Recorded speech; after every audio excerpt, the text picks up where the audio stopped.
Il est 19h, bonsoir à tous. Voici les titres de l'actualité de ce dimanche. Déjà 1 million de personnes vaccinées en Chine, un vaccin expérimental développé par Sinopharm.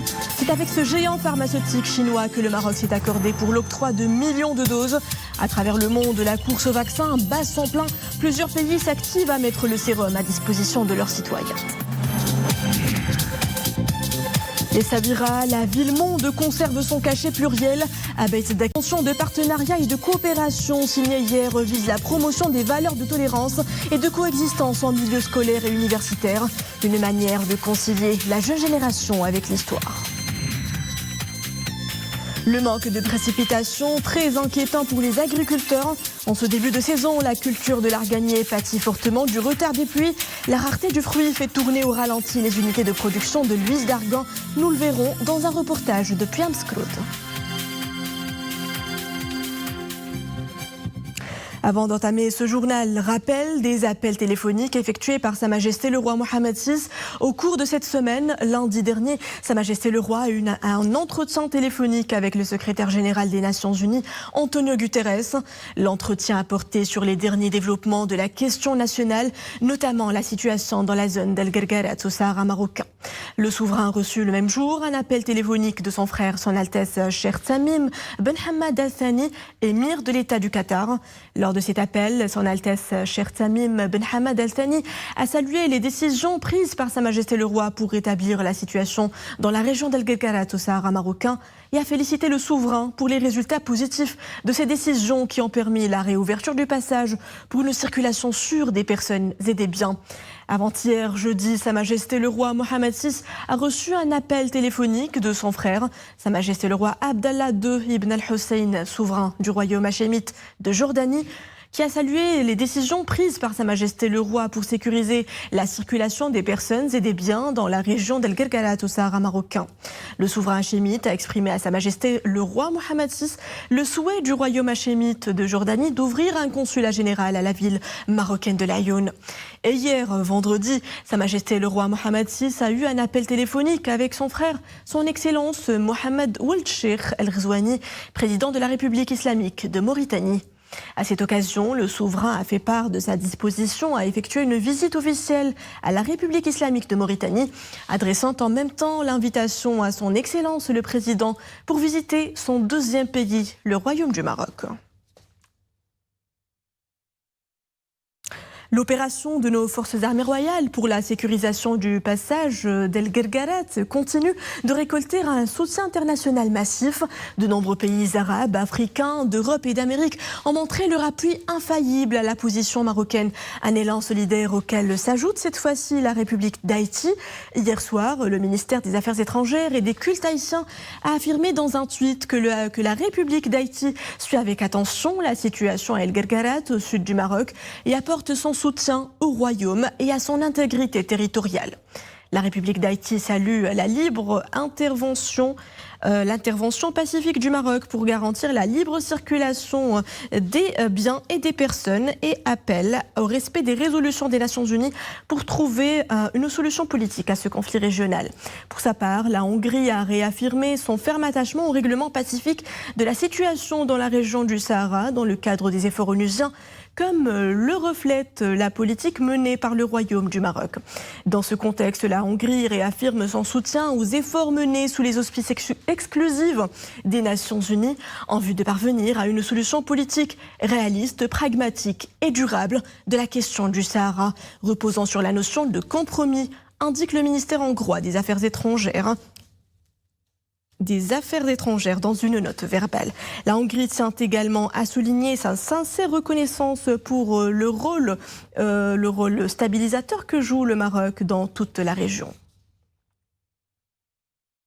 Direction Laayoune, la capitale du Sahara marocain, où s'est rendue la ministre des Affaires étrangères, de la coopération et des communautés de la République démocratique de Sao Tomé et Principe. Madame Edith Tenjoua s'est entretenue au siège du consulat général de son pays avec le wali de la région, Laayoune Sarki Al Hamra, gouverneur de la province de Laayoune, et s'est félicitée à cette occasion de l'excellence des relations multidimensionnelles et fraternelles liant son pays au Maroc.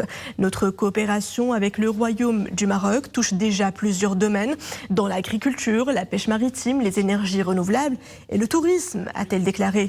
La ministre santoméenne a en outre affiché la volonté de son pays de renforcer davantage la coopération avec la région de l'Aïoun, Sakhia al-Hamra, dans divers secteurs.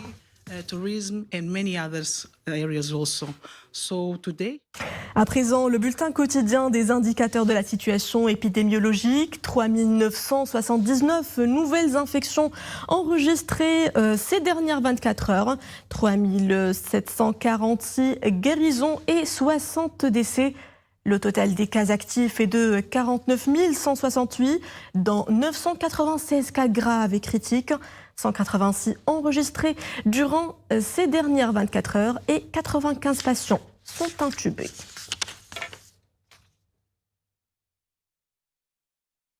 C'était un 17 novembre et c'était il y a un an. Premier diagnostic au coronavirus en Chine. Un homme de 55 ans, c'était le patient 1. À ce jour, la pandémie a fait plus de 55 millions de victimes dans le monde. Dans les pays asiatiques, le Covid-19 a largement été endigué. En Chine, près d'1 million de personnes ont déjà bénéficié d'inoculations d'urgence. 2 vaccins de la firme chinoise Sinopharm, même compagnie pharmaceutique avec laquelle le Maroc s'est accordé pour l'octroi de millions de doses avant fin 2020. Le Maroc participe actuellement aux essais cliniques de la phase 3 de Sinopharm aux côtés d'une dizaine de pays à travers le monde. C'est la course au vaccin. Au moins 3 sortent du lot. Le point avec Mohamed Aitlishkar. 3 types de vaccins sont actuellement en phase 3 d'essais cliniques. 2 sont obtenus selon de nouvelles techniques du génétique, le vaccin d'ARN messager et le vaccin recombinant. Donc dans ce cas-là, on va prendre un virus qui n'est pas dangereux pour l'homme. On va modifier son patrimoine génétique, ce qui va amener en fait à produire un virus qu'on appelle recombinant, qui, en plus d'exprimer les protéines qu'il a l'habitude d'exprimer, va exprimer la protéine de spicule du coronavirus. Des vaccins révolutionnaires certes, mais qui seront testés pour la première fois. Concernant le 3e vaccin traditionnel, dit old-fashioned, celui obtenu par l'inactivation du coronavirus lui-même, le SARS-CoV-2. La même méthode utilisée jusqu'ici pour diverses infections virales, c'est le vaccin du géant chinois Sinopharm. Un vaccin sûr et qui permet une réponse immunitaire anti-Covid-19. C'est ce qui ressort d'une première évaluation scientifique en Chine où le vaccin a déjà été administré à près d'1 million de personnes. Des anticorps ont été détectés suite à 2 injections du vaccin Sinopharm. Le rapport précise que le vaccin est bien toléré par l'organisme et il permet une réponse immunitaire contre le Covid-19. C'est ce vaccin Sinopharm qui a fait l'objet de tests cliniques ces dernières semaines au Maroc sur un échantillon de 600 volontaires qui ont reçu le vaccin à 2 doses, à J1 et à J21. Des tests cliniques concluants qui ont montré que le vaccin n'engendre que des effets secondaires bénins, principalement des maux de tête et une faible inflammation au niveau du point d'injection du vaccin. Le Maroc figure en tête des pays ayant programmé de façon proactive une vaccination massive de la population. Ce sera dans quelques semaines, tout au plus. Le Maroc, où la diffusion du virus est forte, avec quelques 5000 nouveaux cas et plusieurs dizaines de morts par jour. Le vaccin s'annonce donc incontournable pour freiner et atténuer les effets de la crise sanitaire. Recommandations partagées à travers la planète, telle ici à l'Institut Pasteur de Paris, où l'on parle déjà de nouvelles vagues à l'hiver 2021. On peut imaginer qu'il y aura peut-être une 3e vague. On peut souhaiter qu'elle n'ait pas lieu, mais si elle avait lieu, par contre, la 4e vague hivernale qu'on pourrait imaginer en 2021, on peut espérer que les vaccins vont permettre de l'éviter. L'accord Maroc-Sinopharm porte notamment sur le transfert de technologies, de façon à ce que des sociétés marocaines d'industrie pharmaceutique puissent elles-mêmes produire localement le vaccin anti-Covid-19. Un vaccin africain anti-SARS-CoV-2 produit au Maroc et qui sera au service de la solidarité sud-sud. Direction à présent la région de Casablanca-Stade, toujours en tête des régions les plus infectées par la pandémie. Les mesures préventives en vigueur y sont prolongées pour 4 semaines et ce à compter de ce dimanche 22 novembre à 21h. Sont concernées les préfectures de Casablanca et de Mohammedia, les provinces de Noisser et Mediouna et les provinces de Barchid et Ben Slimane. C'est ce qu'affirme le gouvernement dans un communiqué précisant que ces décisions interviennent suite aux conclusions des opérations de suivi quotidien et d'évaluation régulière menées par les comités de veille et de suivi et conformément aux recommandations de la commission scientifique et technique sur la nécessité de poursuivre les mesures nécessaires pour faire face à la propagation du coronavirus.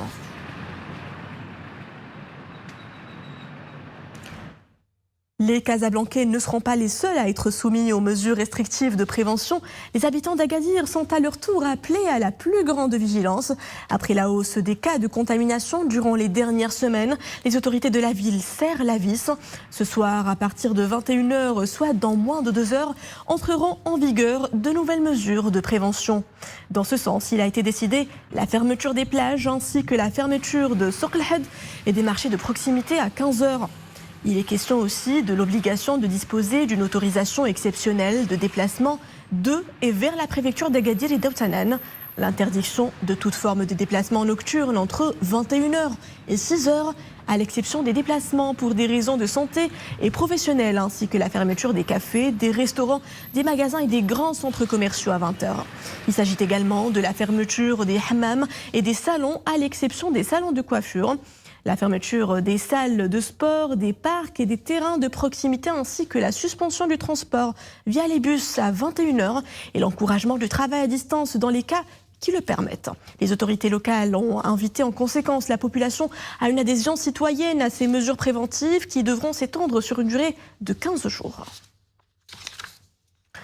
Inculquer les valeurs de tolérance et de coexistence en milieu scolaire et au sein des campus universitaires, un défi majeur pour notre système éducatif. Et justement, pour imprégner les générations montantes de l'esprit et de diversité culturelle, une convention de partenariat et de coopération pour la promotion des valeurs de tolérance, de diversité et de coexistence a été signée à Beit Dakira. C'était hier à Essaouira. La ville-monde consacre une fois de plus sa renommée de cité plurielle. Matassim Billah Bouzawi, Amina Hallam et Oumaïma Ramli.